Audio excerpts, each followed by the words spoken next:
Brother Vincent Ferrer, where are you from? Okay. From Waseca, Minnesota, a small town in southern Minnesota. And went to college in Minnesota, studying music.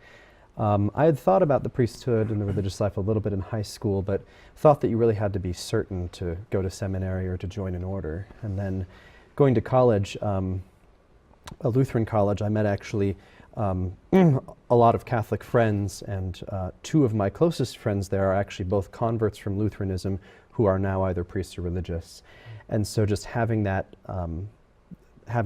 community to grow in faith with. And so I gradually, as I grew in faith and grew to understand that really joining an order or going to seminary is more about figuring it out than about being, you don't have to be 100% sure by any means to do that, responding to God's grace and trusting in Him.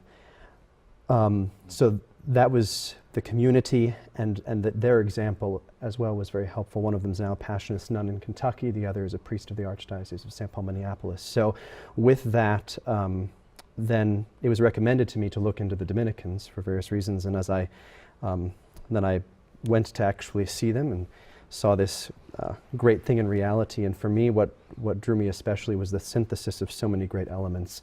The apostolic life with the contemplative life, study and preaching and prayer. Yeah, tell us about that motto, right? Handing on the fruits. Right, yep. So to contemplate and to hand on the fruits of contemplation to others. That in many ways the Dominicans took from previous, from various religious traditions, sort of life in common together, where we come together and pray, but instead of living out in the country and doing manual labor, more living in the city, being very present to people, to the life of universities, to the life of cities, to the life of the church, and putting study at the service of preaching, sort of in place of that, as our form of labor in particular. And St. Dominic studied at University of Paris, is that right? Or one of the big universities? No, so he sent his friars out very early on. So he was from Spain originally and studied at the cathedral there in Osma early on. But he very early on, when there were only about 20 friars, he dispersed them all throughout Europe to the just being founded universities of Paris, of Bologna, of Madrid, and sort of so very early on there was a link to, he saw the need to be connected to these first and foremost so that his own brothers could learn and could know how to know what the truth was that they needed to preach. But then also they very, very quickly became integrated in the act of teaching as well. St. Thomas Aquinas in particular is known in connection to the University of Paris, a second-generation Dominican, I suppose you could say. Now, you're a deacon, brother, right? And so you are preaching now. So what is that like? As a Dominican, you're now preaching?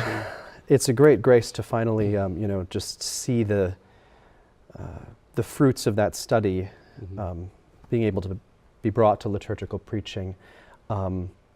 It's with the diaconate just to have that ministry, and especially the preaching, to sort of, in a very direct way, be able to share the love of Christ that I've come to know, and the truth that I've come to know, and to share God with others is a great joy. Was there anything surprising about it that kind of caught you off guard, maybe? Let's see here.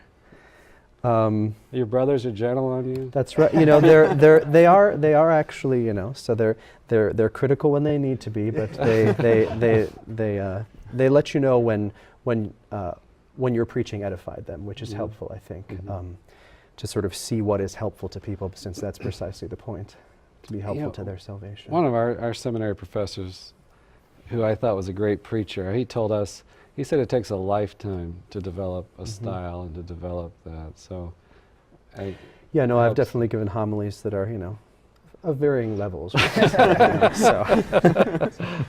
So you develop a certain sympathy as well for what it takes to do it. Yeah, I would just imagine there's a lot of pressure. Order preachers, you're at the Dominican House of Studies and all that.